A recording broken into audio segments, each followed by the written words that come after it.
La entomología es el estudio científico de los insectos. De cerca de las 1.300.000 especies descritas, los insectos constituyen más de los 2/3 de todos los seres vivos conocidos. Además, tienen una larga historia fósil, ya que su aparición se remonta hace al menos unos 400 millones de años. El Museo Nacional de Historia Natural de Uruguay cuenta con una vasta y valiosísima colección de insectos que habitan y han habitado nuestras tierras. Esta mañana recibimos en la televisión pública al magíster en Ciencias Biológicas e investigador Sebastián Serra.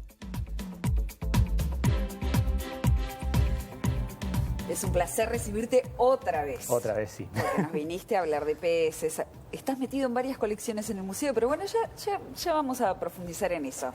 Hace un rato, cuando presentábamos la columna en el comienzo del programa, Gonza decía muy inocentemente, ay, los bichitos, dice, yo no soporto las polillas, los mosquitos, como que hay bichos que le generan reacción a uno.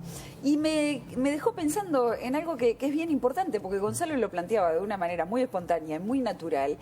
Y capaz que muchos de nosotros nos vemos rodeados por insectos y lo primero que agarramos es un insecticida, lo matamos y no vamos a plantearnos nunca cuál es el papel de los insectos en la biodiversidad, en el papel que ocupan en que estemos nosotros hoy en pie, y qué es lo que estamos haciendo al depredar de esa forma a cualquier especie de insectos. Quiero que me justifiques por qué esta mañana en la televisión pública tenemos que darle 10 o 15 minutos a esta columna sobre entomología. Bueno, sí, la gran pregunta de muchísima de la gente que nos ve trabajando con los insectos, pero también aplica también a muchos de los otros bichos que se pueden llegar a trabajar, es ¿para qué estás haciendo eso?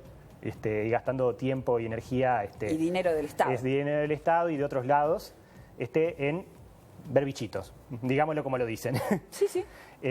Bueno, o sea, si lo vemos desde el punto de vista, o sea, podemos verlo desde los impactos, desde lo que son en la sociedad, así tipo cultura en general, u otros, hasta biotecnología, hasta lo que son cuestiones más naturales que, por hacer esa dicotomía que no existe, en realidad son factores socioculturales. Podemos decir, por ejemplo, los insectos, o sea, son, como acabas de decir recién en la introducción, la mayor parte de la biodiversidad del planeta.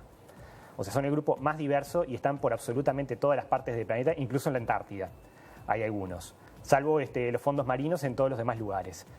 Entonces, aunque nos parezcan insignificantes, terminan desarrollando, aunque sea por defecto, una enormidad de roles increíbles. Entonces, yo qué sé. Dentro de esos efectos, ¿cuáles serían? Por ejemplo, si lo vemos desde el punto de vista de los efectos en la naturaleza, tenemos el rol más conocido que es como polinizadores de las plantas, de las cuales nosotros dependemos para generar todos nuestros alimentos. Si no hubiese polinización, no habría agricultura, básicamente. La mayor parte de los alimentos que consumimos dependen de un polinizador. Hay muy pocos que son los que no dependerían en caso de que desaparecieran. Entonces, el trigo. Y vamos parando de contar con unas pocas plantas más. O sea, ya de arranque se nos va el alimento en que existan los insectos. Después, yo qué sé, roles desde biocontroladores, insectos que controlan a otros insectos o a otros animales. Cosas menos alegres como propagan enfermedades, pero que también podemos utilizar para propagar otro tipo de cosas justamente, o sea, como controladores para otras especies que puedan resultarnos molestas, por decir algo. ¿Reciclado de nutrientes? Reciclado de nutrientes, o sea, por ejemplo, la madera no es precisamente la sustancia más fácil de que vuelva nuevamente al ciclo y dependemos de hongos y insectos para que hagan el desgroce y vuelva a la tierra todo. No sé, son fuente de alimento para una enormidad de otros animales, incluyéndonos. Si bien acá en la cultura occidental no lo tenemos tan incorporado como una fuente de alimento, en otras culturas es tipo la base a veces. A veces, pensando en un caso latinoamericano, si vamos directamente a México, los chapulines, como me trajeron hace un tiempo unos amigos de allá. ¿Qué son los grillitos? Los grillos, de ahí el chapulín colorado, que era un grillo. Claro. Y entonces, por eso, tenemos una enormidad de funciones que pueden cumplir en roles ecosistémicos. Y por otro lado, también tenemos las cuestiones más sociales directas, que son las que normalmente terminamos viendo. Desde lo que es la importancia en la biotecnología. Por ejemplo. Por ejemplo, en la robótica. O sea, a ver, ¿cómo se vincula un insecto con la robótica? ¿Cómo se vincula un insecto con la robótica? Con lo que se llama la bioinspiración o el biomimetismo, que es tomamos ejemplos de la naturaleza para transformarlos en nuestros prototipos de aparatos. A ver. Entonces, por ejemplo, se han estado estudiando, por ejemplo, las cucarachas comunes y corrientes caseras. Ahí va. Esa es para Gonzalo, que decía, ¿para qué sirve una cucaracha? En la casa solamente para molestarnos. Sí.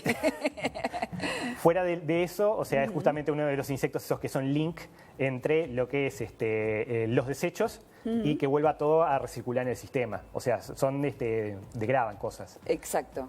Pero desde el punto de vista de lo que es la bioinspiración, se están estudiando actualmente y se puede conseguir por Google, Internet, se pone cucaracha robot, para crear robots que puedan ingresar, por ejemplo, en zonas de derrumbes o de catástrofes para meterse en resquicios para buscar supervivientes. Justamente aprovechando esas cualidades de la cucaracha. Comportamiento, física. Y la física, cómo es la cucaracha para meterse a veces en lugares tan angostos y seguir estando bien. Entonces están diseñando robots que pueden hacer eso, aplastarse, por ejemplo, o volver a la forma original. Siguiendo... Para eso también el estudio del comportamiento y de la física de cada insecto. La biomecánica de cada insecto. Tenemos otras derivaciones biotecnológicas, la aparición, por ejemplo, el uso de venenos. En Brasil se estudian venenos como es de avispas para lo que es generar a veces medicamentos para enfermedades varias. O sea, y eso es de las avispas comunes, a veces las negritas que vemos en los jardines, que tienen ese tipo de venenos. Por ese otro lado también tecnológico, un caso que me gusta mencionar es los gorgojos, que a veces los vemos de chiquititos, de colores brillantes, los escarabajos. Sí. Y que muchos de esos colores brillantes en realidad no son un pigmento, como podemos pensar, yo qué sé, el color rojo tipo pintura. Claro. ¿Y qué son? Eso a veces lo que resulta es color estructural. Que la forma de la superficie o del material es la que determina con qué color se va a ver. No porque tenga pigmento, sino por la forma. Así como vemos un CD que brilla en distintos colores solamente por el canalado que tiene, esto es similar. ¿Y cómo se relaciona eso con mi vida cotidiana? ¿Cómo se relaciona eso? Por ejemplo, se están estudiando desde lo que es la elaboración de maquillajes de colores intensos que se puedan ver desde cualquier ángulo intenso hasta la elaboración de pantallas de celulares. O sea, empresas de las más variadas y que dependen, por ejemplo, del uso de colores intensos.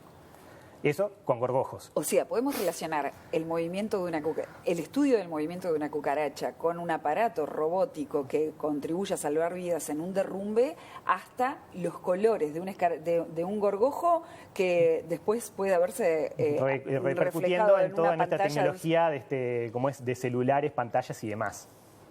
O sea, basta saber que existen y empezar a pensar cómo podemos hacer uso de ellos. Sebastián, esto es fascinante porque nos hace pensar que los efectos del cambio climático y de la acción del hombre están haciendo desaparecer a muchísimas especies de insectos o a propagar otras que, por ejemplo, pueden ser vectores de enfermedades que nos complican a la humanidad, como dengue, chikungunya, en fin. ¿Cuáles son esos elementos? ¿Cuáles son esas especies que están desapareciendo y cómo funciona el proceso? O sea, normalmente se habla del cambio climático, a veces también se habla de los agrotóxicos. En realidad con los insectos se está viendo desde hace bastante poco tiempo, porque recién se empezó a detectar hace poco tiempo eso, de que están desapareciendo masivamente en todo el planeta, Uruguay incluido, y lo asocian con eso, a cambios a nivel global de las temperaturas del planeta, cambios en la humedad, uso excesivo de agroquímicos, pérdida de hábitat, o sea, si no tienen dónde vivir, desaparecen. A más agricultura. Más agricultura, explotación de recursos naturales, especies invasoras, o sea, hay muchas que nos pueden resultar bonitas, pero están aniquilando a todas las demás. Y los insectos no son ajenos a eso, y si bien normalmente pensamos en términos, estamos perdiendo pájaros, estamos perdiendo mamíferos o animales visibles y carismáticos, los insectos a veces pueden estar incluso más impactados que todos esos animales y repercutiendo en estos. Hay algunos estudios, por ejemplo, de la Universidad de Sydney, que hablan que en menos de un siglo podrían extinguirse si no hay un cambio comportamental en los humanos y un detenimiento del cambio climático.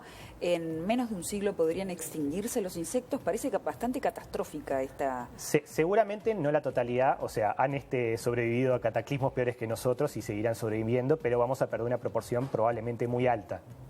O sea... Hay estudios desde hace poquitos años, justamente por eso que se empezó a hablar del cataclismo de los insectos, que demuestran de que en algunas partes del planeta en 30 años se han perdido hasta el 80% de la cantidad de insectos que existían en ciertos lugares. O sea, si nos pasase eso con aves, por ejemplo, estaríamos totalmente alarmados. Exacto. Decime, Sebastián, a nivel de la... Tengo que ir cerrando, podríamos seguir conversando horas, pero... Da para muchas cosas. Sí. A nivel del Museo Nacional de Historia Natural, ustedes tienen una vasta colección de insectos, pero hay algo que están intentando hacer, o que están haciendo, que es armar una especie de catálogo, catalogar a los insectos que viven en nuestro país. Sí, por eso, en el museo tenemos cantidad de insectos, muchos como los que se ven en las imágenes que tenemos de fondo.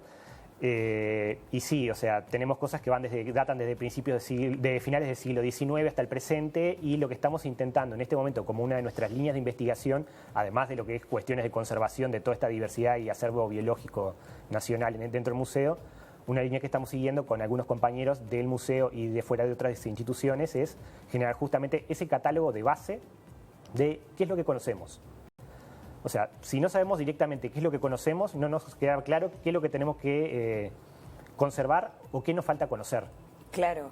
Es como quien dice, dijera un compañero mío que me ayuda con esto, generar como quien dice la guía telefónica de los insectos del Uruguay. O sea, si no tenemos eso, ya arrancamos mal. ¿Hay alguna especie que veas que corre un mayor riesgo de extinción en nuestro país debido a que no entendemos la importancia de la misma? Perdón, que arranqué con catarro. Está bien. Y mira, o sea, especies concretas en este momento no se me ocurren, pero o sea, hay muchas que simplemente por los lugares donde viven, claro, hace que sean especies ya de arranque prioritarias para conservar. Por ejemplo, en entornos costeros que desaparecen rápidamente por la urbanización, hay muchos animales que dependen de esos entornos costeros. Bien. En zonas de cerros, lo mismo, por la forestación, etcétera. Cuando uno llega al Museo Nacional de Historia Natural y dice, quiero ver la colección de insectos, básicamente, ¿con qué se encuentra? Porque estamos hablando de que ustedes, por ejemplo, la gran parte de la colección son fósiles, entonces... Y mira, no es infrecuente que suceda eso, de que nos viene y queremos ver la colección, a lo cual normalmente se encuentran conmigo y le digo que lamentablemente ahora estamos mudando esa colección, por lo cual lo que estamos haciendo es empaquetarla. Claro. O sea, vengan dentro de un tiempo y podemos empezar a charlar más de... ¿Cuándo van a tener la colección Esperemos que montada? con suerte hacia finales de este año ya puede estar en su nuevo lugar, pero sí, lamentablemente no estamos pudiendo recibir mucha visita. Bueno. Son muy pocos los animales que podemos realmente mostrar de esa colección en concreto, si bien tenemos miles. Hacia el público general. Bueno, de todas maneras me parece sumamente didáctico en base a lo que argumentaste, que es mucho más profundo aún el planteo que hiciste hoy. Gracias por haber venido, nos vamos a reencontrar en breve nada más, porque sos multifunción dentro del museo, así que seguiremos presentando colecciones. Nos vamos a una breve pausa y continuamos aquí en la televisión pública. Si hay algo que nos gusta cuando tenemos una fiesta, es estar impecables, elegantes. Por eso, para que su vestido o su traje siempre luzca como nuevo, les recomiendo Tintorería Viere.